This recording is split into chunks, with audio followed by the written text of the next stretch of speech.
Je voudrais dédier le cours à la maman de Anat. Alors, je sais pas si déjà on peut dire le Ilou Nishmat ou pas encore, parce que l'enterrement, ça va être lié aujourd'hui. Euh,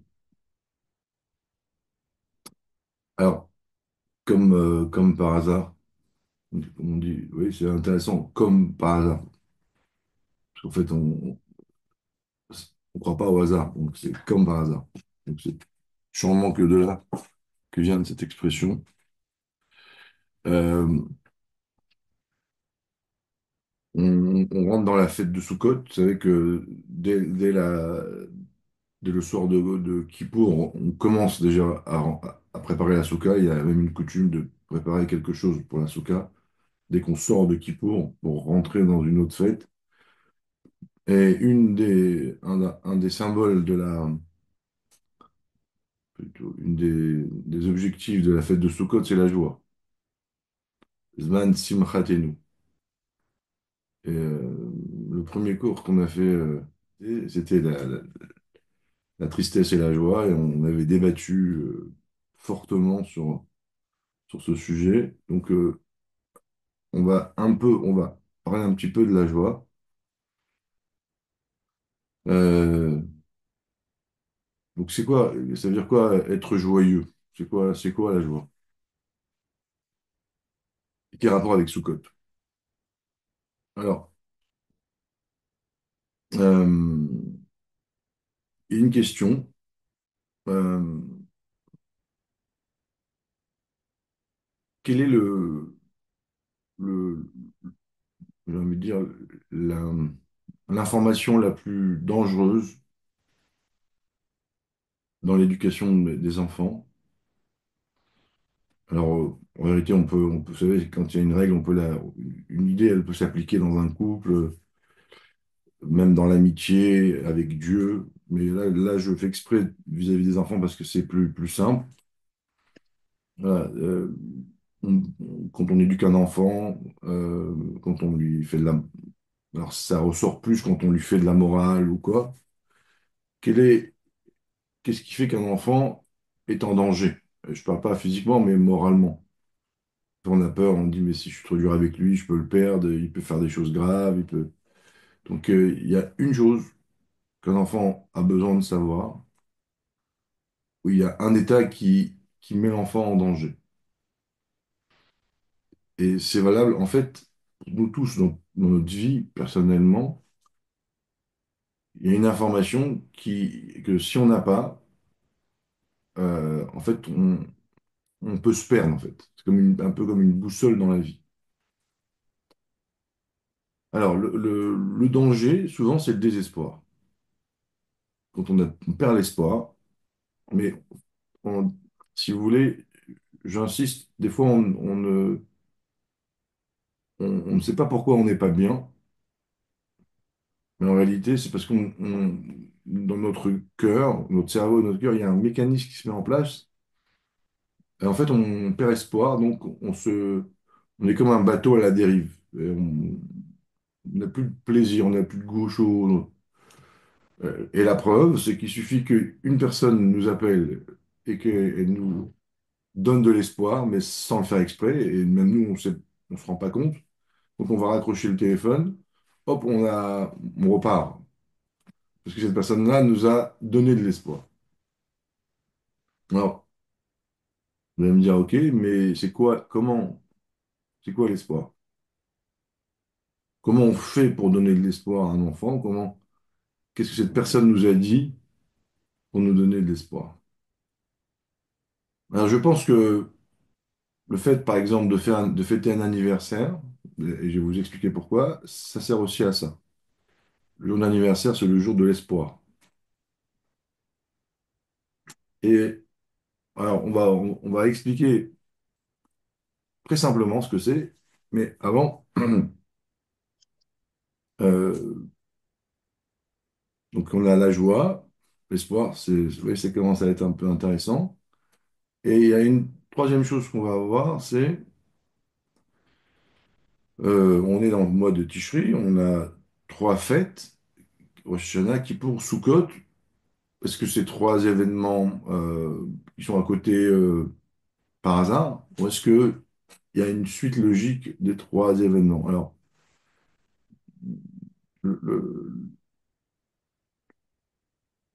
le- l'idée, c'est que il y a une continuité très précise, comme toujours dans la Torah, c'est à plusieurs casiers, c'est en fonction de ce qu'on souhaite, de notre travail, de notre réflexion, de notre étude. La révélation fait partie de notre libre arbitre.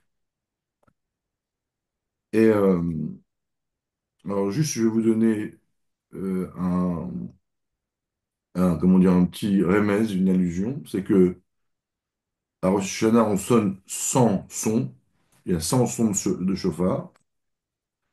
Euh,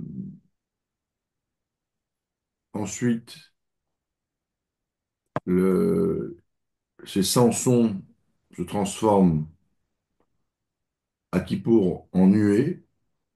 Donc le son devient, parce que dans le temple, à, à Yom Kippour, le Kohen Gadol, tout son travail, toute sa avoda, son rôle, essentiellement, c'était d'allumer, de prendre de prendre de l'encens, de le mettre dans un petit bol, j'ai oublié comment ça s'appelle, et, et il faisait un nuage dans le sang des saints.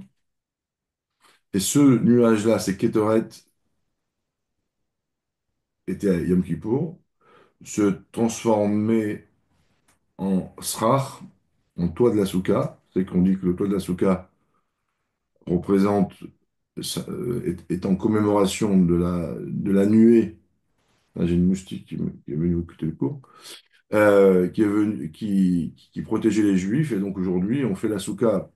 Une des raisons, c'était pour se rappeler de cette nuée. Et le mot srach en hébreu, ça s'écrit samer, kaf, kaf. Samer, c'est 60, kaf, c'est 20, et chaf, c'est 20.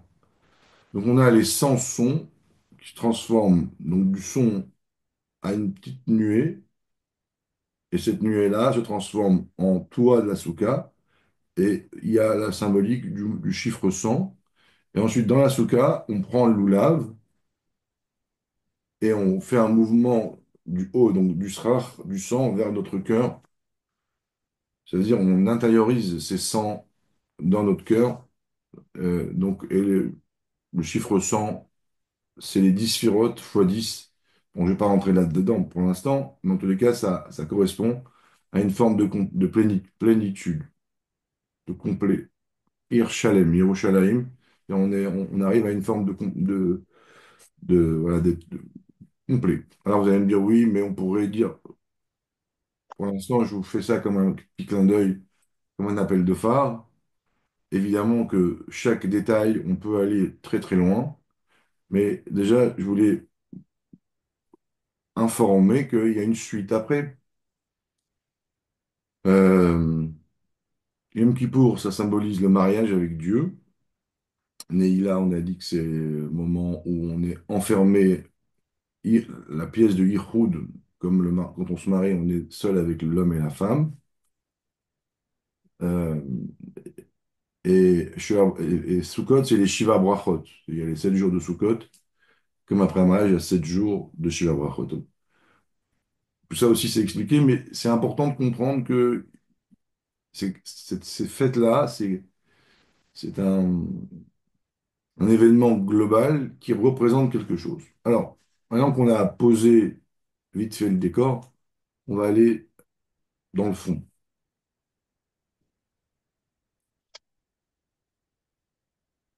Comment on fait pour réveiller l'espoir? Ou qu'est-ce qui crée le désespoir? Alors, il y a un mot en français qui est... Alors, plus j'apprends, plus j'avance et plus je me rends compte que la langue française est très puissante. Donc, j'ai envie de dire, les Français étaient intelligents. Aujourd'hui, je sais pas, mais à l'époque. Donc, on a parlé de la quintessence, si vous vous souvenez, le 5 quintessence, c'est l'essence est dans le chiffre 5 quinté, et c'est ça, la 5 prières de Yom Kippour. Donc, dans la Torah, le chiffre 5 symbolise l'essence. Alors, on a besoin de se sentir essentiel. Un enfant doit toujours savoir qu'il est essentiel pour nous. Et dans le mot essentiel, il y a le mot essence. Et c'est ça qui m'intéresse aujourd'hui. Une femme a besoin de savoir qu'elle est essentielle pour son mari. On est essentiel pour Dieu. Quand on est en désespoir, c'est que consciemment ou inconsciemment, on se dit je suis plus important parce que je ne suis plus essentiel. On va dire ouais, c'est exagéré. Non, j'ai besoin de ça. Que de ça. Dès que je ne suis plus essentiel, je perds ma raison d'être. Alors, ça ne veut pas dire que à chaque seconde, on me dit t'es essentiel. Il y a des fois dans ma relation où je dois avoir une relation où on se comporte comme si je n'étais pas essentiel. Mais au fond, je dois savoir que je suis essentiel. Alors, comment ça marche? Alors, alors comme depuis un moment, je commence à aimer les tableaux, alors je vais vous faire des niveaux. Alors, dans la vie, il y a, bon, je crois, 5 ou 4 niveaux de volonté. Alors, vous oubliez les cours d'avant, hein. C'est un autre tableau, c'est d'autres paramètres.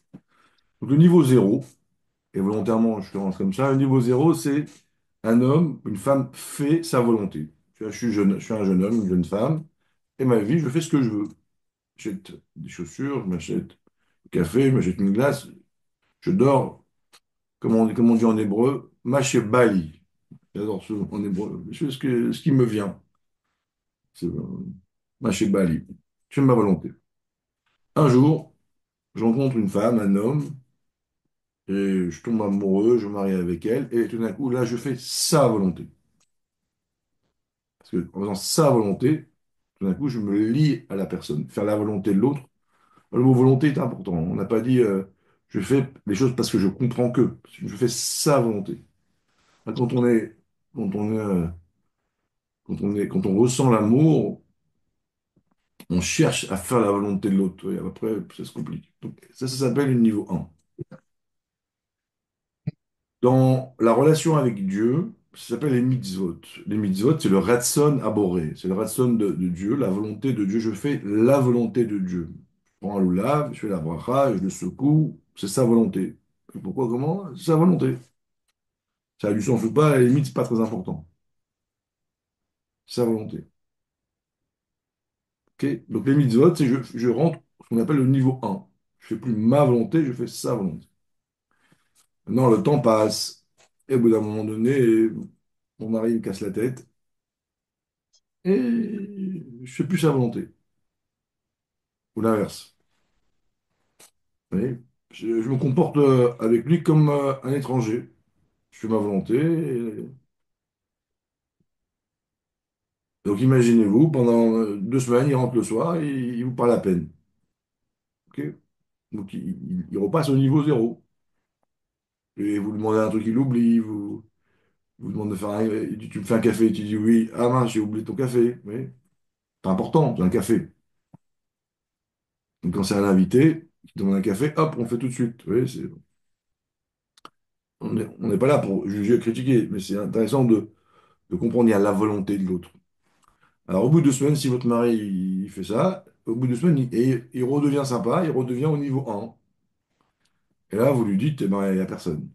Ben, là, il va, ben, et toi, tu reviens au niveau 1, c'est-à-dire où tu fais ma volonté, je fais ta volonté, mais comme pendant 2 semaines, tu t'es comporté comme un niveau zéro, ou des fois même moins, tu étais familier, eh ben moi, tu m'as fait souffrir. Parce que moi, j'étais en mode 1 avec toi. Donc, j'attendais un comportement d'amour ou comment dire, on fait un. Donc, tu fais ma volonté, je fais la tienne. Mais cette attente-là me fait mal. Donc, terminé. Je fais la tête. Et là, on n'est pas au niveau zéro, on est au niveau -1. T'es à la cave. Ça veut dire quoi, t'es à la cave? C'est-à-dire que même s'il y a des invités à table, avec les autres, ben, vous parlez, votre copine, etc., vous parlez en mode au niveau zéro, c'est-à-dire ben, chacun fait sa volonté, mais on s'entend bien, mais avec lui, vous faites la tête. Donc vous êtes plus froide et plus difficile, ou de l'autre côté, hein, ça peut être, que le niveau zéro. Ça s'appelle -1 à la cave. Alors vous avez deux possibilités, deux formes de réaction. Vous avez la réaction euh, qui dit ben moi aussi alors. Donc là, il y a cave, il y a deux niveaux de cave, il y a -1 et -2, chacun sa cave. Et là, ça part dans des semaines comment dire, on boude pendant 2 semaines, et à qui va mieux le bouder, voilà, qui va faire le plus de mal à l'autre, etc. Ou alors, il y en a un des deux qui va dire, bah, il faut qu'on prépare ça. Alors, alors vous dites, ben, je fais sa volonté, elle n'en veut pas. Alors dans ce cas-là, il faut passer au niveau 2. C'est quoi le niveau 2? Niveau 2, alors, ce que je dis, c'est aussi valable pour Dieu. C'est-à-dire que quand on fait des avérotes, c'est marqué Dieu, il nous tourne le dos. Vous voyez, ça veut dire, on dit Dieu, il est là parce que Dieu est partout. Dieu, il peut pas. Tout est Dieu. Quand on dit il tourne le dos, ça veut dire que l'expression, elle est pas du visage, elle est du dos. C'est-à-dire, il y a pas il y a de l'énergie sans expression. Donc Dieu est fâché avec nous. Parce que Dieu, il nous aime. Encore une fois, hein, on a déjà expliqué que Dieu rentre dans un mode rentre dans un jeu pour, pour créer un lien avec nous.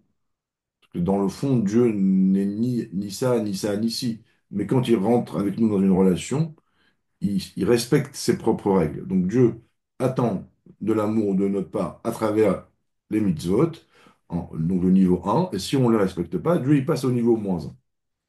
Et le mot Adam, c'est même du mot Adamé la Elion, on a été créé à l'image de Dieu. Donc à chaque fois que j'explique la relation entre un homme et une femme, c'est exactement pareil avec Dieu. Plutôt, c'est comme ça chez nous parce que c'est comme ça chez Dieu.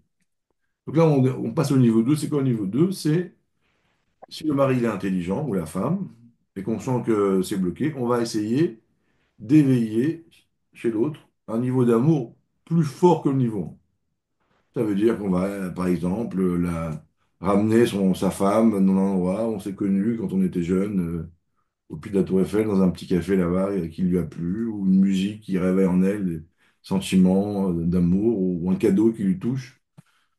Alors j'ai fait courir, et ils ont tous dit un diamant. Bon, pas. Alors, bon. Voilà, donc on va essayer d'éveiller un niveau plus élevé que le 1, qu'on va appeler le niveau 2. Et ce niveau-là va pouvoir nous sortir de la cave, donc du côté fâché, pour retrouver le niveau 1. Non, attends, ça on appelle le niveau de la tchouva. Le mot tchouva, ça ne veut pas dire repentance, c'est une mauvaise. Le vrai mot, tu vois, ça vient du mot chouv.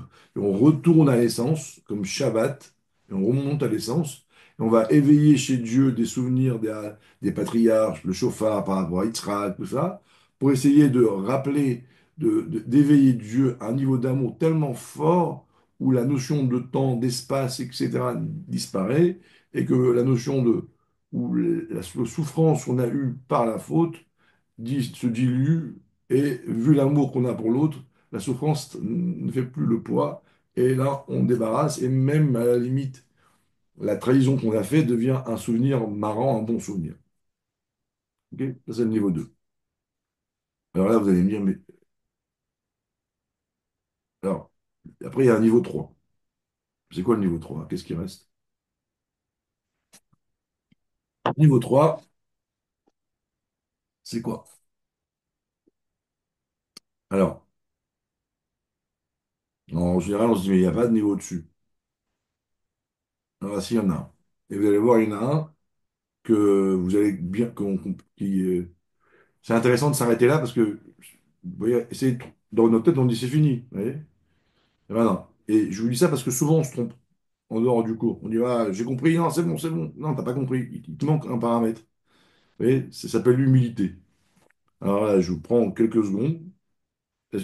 Essayez dans votre tête de voir, d'entrevoir le niveau suivant. Alors, le niveau suivant. Et je vous dis pourquoi je prends le temps. Parce que quand je vais vous l'expliquer, ah bah évidemment. Et même plus qu'évidemment, ça va toucher vos émotions. Alors, imaginez-vous, un enfant, il s'est fâché avec son père, il fait son alia, il se marie, toujours fâché. Le père, il est en France, il fait l'armée et il est envoyé en Syrie, toujours fâché. Et à un moment donné, on dit au père, voilà, ton fils, il y a eu une escarmouche là-bas, il y a eu des morts, des blessés, on ne sait pas, on sait pas ce qui s'est passé. Le père, il devient fou, il prend l'avion, il arrive, il a peur, machin. Quand il arrive là-bas, il arrive à l'hôpital, il disait oui, et on lui dit non, c'est bon, grâce à Dieu. Il a un peu blessé. Il rentre dans la chambre, il voit son fils, il le met dans ses bras, il l'embrasse. L'enfant, il dit pardon, papa. Il dit quel pardon? Il dit mais tu te rappelles? Il dit mais c'est fini. Il dit quoi? Il dit parce que tu m'insultes en disant pardon. Il dit pourquoi? Il dit parce que au moment où j'ai cru que t'étais, je savais pas où t'étais, j'ai eu un sentiment qui s'est réveillé qui était tellement fort que la notion, que presque l'erreur que tu as fait vis-à-vis de moi, c'était un cadeau presque. Donc maintenant que tu demandes pardon, c'est déplacé. Ça veut dire quoi? Un enfant, c'est comme une part du père ou de la mère. On dit Barak, Berak, Kera, de Avua. L'enfant, c'est comme le pied du père. C'est-à-dire que, comme ma main, c'est une part de mon corps, mon enfant, c'est une part de mon corps à l'extérieur de moi. Seulement, en général, Dieu, il a fait en sorte que on ne sent pas cette dimension-là. Mais quand il y a des moments dans la vie où tout d'un coup, on ressent que moi et mon fils, c'est un.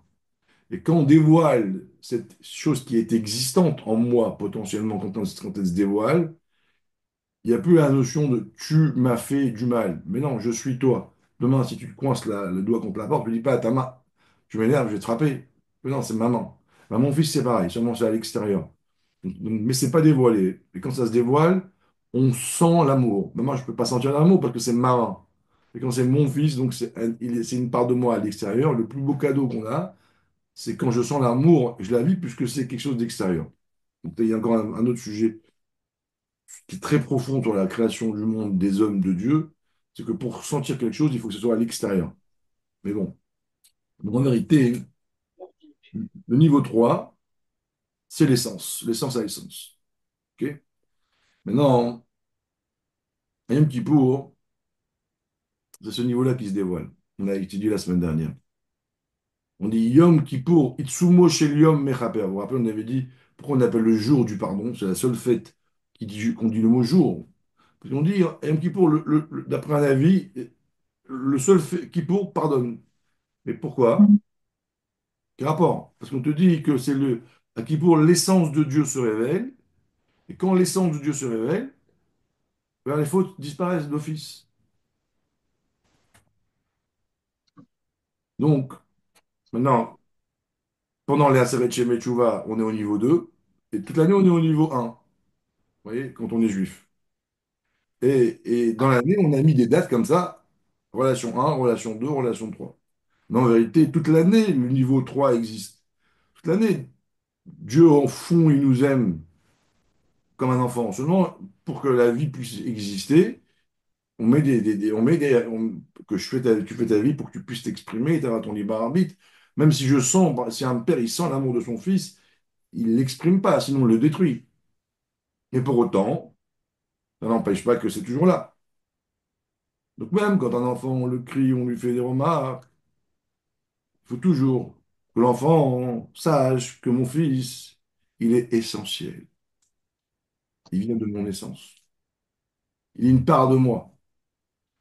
Donc même si je lui fais la remarque, il accepte la remarque. Parce que même si on se dispute, même si on se dit tous les mots, mais à la fin, il faut lui dire, presque il faut lui dire, mon fils, je t'aime. Et- Parce que, donc ça va, c'est parce que c'est le fait que il sait que on est comme, et je t'aime, mais pas, c'est pas un amour comme un étranger, t'es une part de moi. J'ai pas le choix. J'ai pas le choix de t'aimer. Et un enfant n'a pas le choix d'aimer son père. Parce que c'est une part de moi.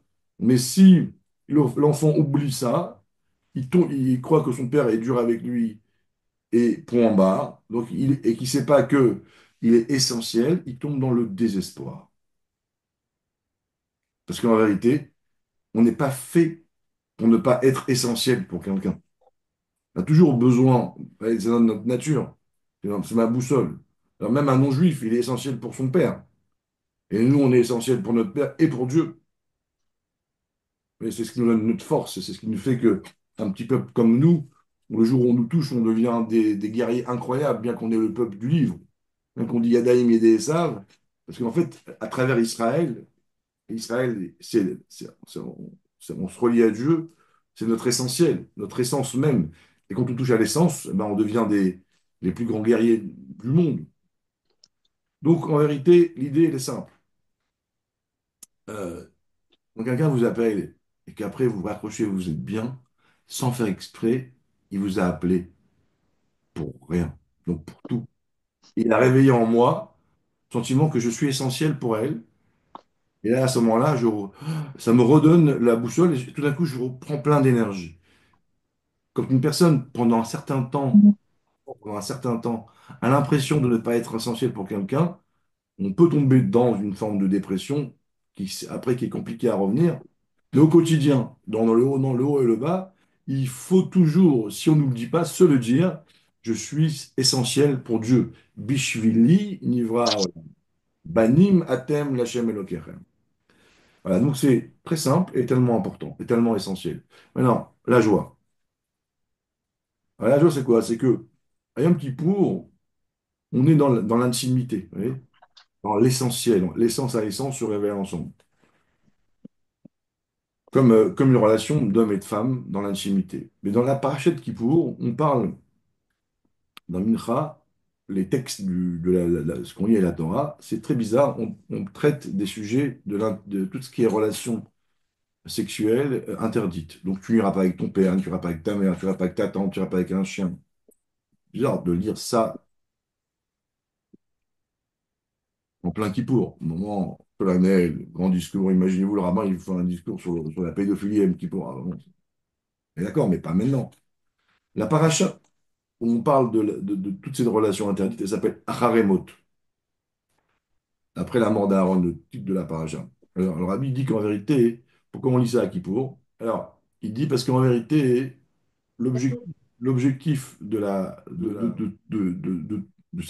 cet essentiel, cette relation spirituelle, c'est ce qu'on va en faire le lendemain. Parce que quand je vais être dans ma vie au quotidien, après, je vais faire descendre la spiritualité et être capable de me comporter en fonction de ce que j'ai ressenti. Souvent, il y a juste le Kippour et après, on fait une séparation. C'est pareil. En vérité, la fête de Soukhot, c'est de prendre cette relation essentielle et de la faire descendre dans mon quotidien, dans ma vie. Et parce que des fois, je dis, je suis essentiel, mais je le vois pas, je le sens, je le sais, mais ça reste extérieur. C'est pas, c'est une conception, une perception plutôt, mais c'est pas émotionnel. Et c'est quoi la joie? La joie, c'est quand on avait fait un il y a le bonheur, c'est quand mon corps et mon âme sont à l'équilibre. Le corps, c'est de la terre, l'âme, c'est de l'énergie. Quand l'énergie et le corps sont à l'équilibre, je suis heureux. Zorem. Ah, je suis bien. Quand l'énergie est moins importante que le corps, je tombe dans la fainéantise, la lourdeur, la tristesse. Vous voyez, le corps est plus lourd que l'énergie. Et des fois, ça peut être physique, parce qu'il manque de vitamine B. Et des fois, c'est parce qu'on on me donne des informations négatives. Et l'information va enlever. Tu n'es pas essentiel, je t'aime pas, tu sers à rien. Voilà, tu es vraiment nul. Hop, ces informations-là vont diminuer la quantité d'énergie. Et là, je suis triste. C'est pour ça que la tristesse, c'est très grave, parce que la tristesse veut dire il y a moins d'énergie en toi. Et l'objectif de la création du monde, c'est que Dieu se révèle. C'est que l'âme se révèle dans le corps et dans le monde. Et la joie, c'est quand il y a plus d'énergie que prévu, que la norme. Donc tout d'un coup, mon corps explose. Simcha poretz geder. La joie brise les barrières. Donc, physiquement, j'ai envie de danser, j'ai envie de chanter. Et je suis un homme magicien. Quand on est joyeux, on peut, ça enlève même les mauvais décrets. Donc en vérité, c'est quoi la joie? La joie, c'est une méditation faire, qui va faire passer une information à l'état de conscience à l'état d'émotionnel. Donc c'est quoi? Pendant Simchat Torah, pendant Yom Kippour, j'ai compris, j'ai vécu cette dimension d'essence, mais en jeûnant, en étant un peu en retrait. Et ensuite, pendant toute la fête de Sukkot, je dois, on va dire, prendre le temps de faire descendre le chiffre 100, hein, vous vous rappelez, les 100 sons, la nuée, etc., dans mon cœur, pour que cette information-là pénètre mon sang et que je le vive physiquement et au point de devenir joyeux parce que, et je finirai avec ça, une personne qui a des bonnes idées mais qui reste abstrait, ce n'est pas important, c'est pas intéressant, c'est pas constructif. Une personne qui étudie un cours le mardi matin et qu'après elle reste la même, c'est un échec. Parce qu'en réalité, elle n'a pas produit. Quelqu'un qui a des grandes idées, mais que c'est l'autre qui fait l'idée, ben tu vas dans l'oubli de l'histoire. La finalité, à un moment donné, on te dit, Tafres, tu fais quoi? Où t'en es? T'as fait ton projet. Ah oui, j'avais des idées, mais t'as fait quoi avec? Pareil, t'as étudié depuis un an le mardi matin, ou autre chose. T'as trouvé ça magnifique, t'as partagé avec tes amis. Mais est-ce que t'as changé ton caractère? Est-ce que ces belles idées de Torah t'ont amené un bonheur, t'ont rendu joyeuse? Bah, si oui, ben, là, tu peux dire, je suis arrivé à une finalité. Sinon, ben, c'est le travail de Soukhot, c'est d'arriver à prendre l'idée et après le cours, méditer là-dessus et la faire descendre à l'intérieur pour que je sois joyeuse toute la semaine, d'accord? À travers cette Torah qu'on nous a appris, parce que ça prouve, en dehors du fait que vous serez des gens plus sympathiques, quand même sympa, mais en plus de ça, ça voudrait dire que vous avez raffiné votre corps et votre cœur, parce que vous avez fait pénétrer l'idée dans votre chair, et ça, c'est le but de la création du monde. Voilà, donc je vous souhaite une très belle fête de Sukkot, et qu'on espère que les Sukkot protègent Israël, parce que on dit que la Soukha, c'est comme le dôme de fer spirituel, et que Soukhat, comme on dit Soukhat David Anophelet, que Dieu reconstruise la Soukha de David qui a été effondrée. On voit Mashiach et que cette guerre un peu à sens issu, en fait, on comprenne que l'issue, c'est la notion de Mashiach. Je vous souhaite une bonne fête et merci.